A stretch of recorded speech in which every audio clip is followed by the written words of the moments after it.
Fala pessoal, eu sou Luiz Felipe Carneiro, canal Alta Fidelidade.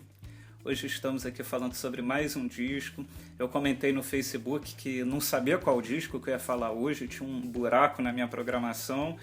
E um dos mais votados, não sei se foi o mais, esse aqui, o Core do Stone Temple Pilots. Na verdade, não foi nem exatamente o Core, as pessoas falavam para eu comentar sobre algum disco deles. Isso aqui é uma edição dupla, né? Tem o Purple e o Core, falar sobre o Core. O Scott Weiland, né? Ele morreu no dia 3 de dezembro, agora há pouco tempo. Não tive muita chance de falar sobre isso no canal, falei pouco. E realmente ele merece aqui nossa homenagem. Foi um vocalista importante do Stone Temple Pilots, depois do Velvet Revolver. Foi um cara que marcou o nome dele lá na história do rock, né? E contar um pouquinho sobre a história dele, já que o vídeo é uma homenagem a ele. Ele nasceu no dia 27 de outubro de 1967 em San José, na Califórnia. Aos 2 anos, quando ele tinha 2 anos, os pais se separaram, então ele acabou adotando o sobrenome do padrasto dele, que era o David Weiland. Aí ele se mudou para Ohio junto com a família e depois retornou para a Califórnia na adolescência. E ele estava assistindo um show do Black Flags, né, uma banda importante lá dos anos 80. Ele nesse show encontrou Robert DeLeo, que foi o cara que formou o Stone Temple Pilots com ele. Eles se encontraram, ficaram amigos, depois eles descobriram que estavam saindo até com a mesma garota. Bom, a garota certamente foi embora, mas foi aí que a parceria deles começou, eles ficaram muito amigos, formaram a banda Mike Joe Young, que depois mudou o nome para o Stone Temple Pilots, junto com Eric Kratz na bateria e o Dean DeLeo, que é o irmão do Robert, na guitarra, né?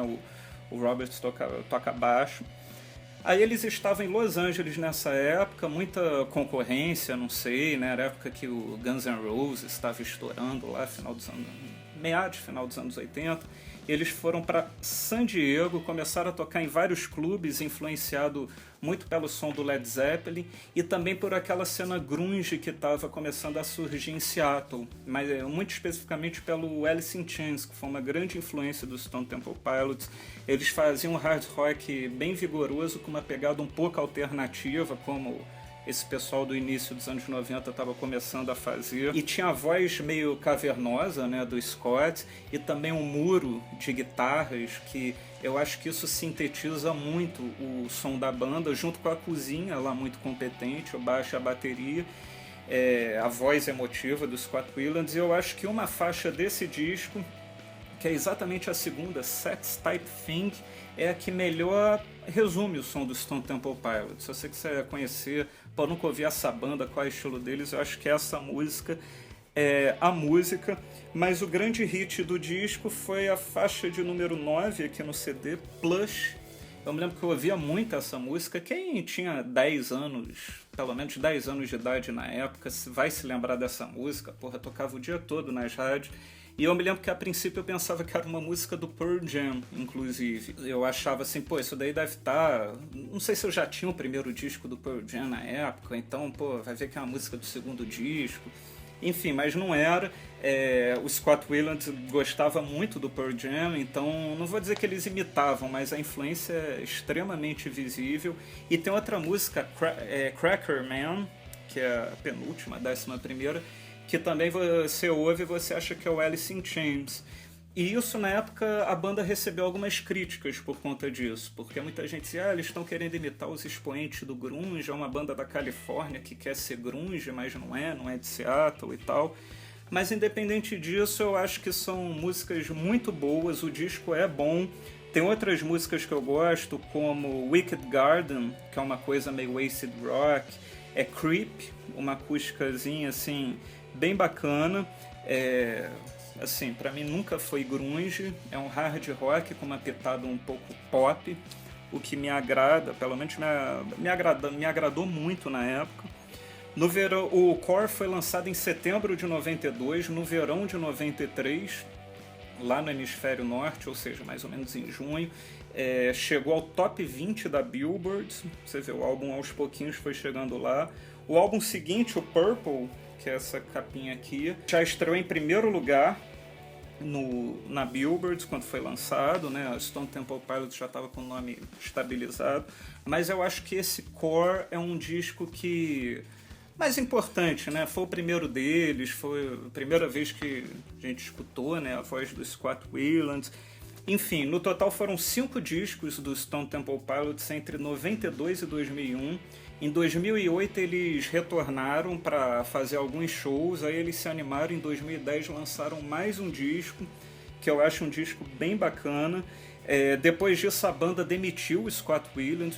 O Weiland tinha um problema com drogas já muito antigo, ele foi condenado em 95, pegaram ele comprando cocaína, ele foi preso 2 vezes, em 2003 e 2007, dirigindo sob influência de entorpecentes, ou seja, é um cara lá meio complicado para manter na banda, então ele foi demitido, e quem entrou foi o Chester Bennington, o vocalista do Linkin Park, e foi engraçado, ele saiu da banda menos de um mês antes da morte do Scott, né? Ele saiu da banda, o Scott morreu pouco tempo depois, então foram 2 porradas, né, para o Stone Temple Pilots.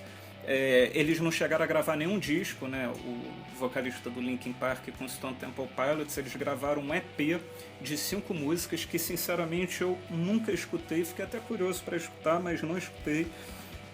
E depois que ele saiu do Stone Temple Pilots, depois nos anos 90, né, ele formou o Velvet Revolver, junto com o David Kushner, né, o guitarrista, e o pessoal do Guns N' Roses, o Slash, o Matt Sorum, o Duff McKagan. Eles lançaram um disco muito legal que não sei se foi só um. Eu tenho um que na época eu ouvia demais. 2 singles de muito sucesso, o Fall to Pieces e o Slither. Chegaram a ganhar um Grammy, inclusive. Aí depois o Scott voltou para o Stone Temple Pilots, foi demitido, gravou discos solo. O último dele se chama Blaster, é com uma banda chamada Wide About, saiu este ano. Eu também não escutei, sinceramente. E é isso, o Scott morreu, infelizmente, mais uma perda para o rock, né? A gente tava, pelo menos eu tava achando que esse negócio de morrer de overdose tinha ficado lá atrás, mas ainda tem, infelizmente. Ele deixou 2 filhos, Noah e Lucy, a esposa atual, Jamie Watchell, com quem casou em 2013, e muitos órfãos, né, como nós, pela quantidade de mensagens que eu vi no Facebook, tanto comentando no Alta Fidelidade como em outros canais, realmente o pessoal ficou muito sentido. E eu queria que você deixasse aqui embaixo nos comentários o que você mais gosta nele. Qual disco do Stone Temple Pilots, Velvet Revolver, ou então algum disco solo, não sei. Deixa aqui o nome do disco que você mais gosta. E amanhã a gente está de volta com mais um vídeo aqui no canal Alta Fidelidade. Tchau!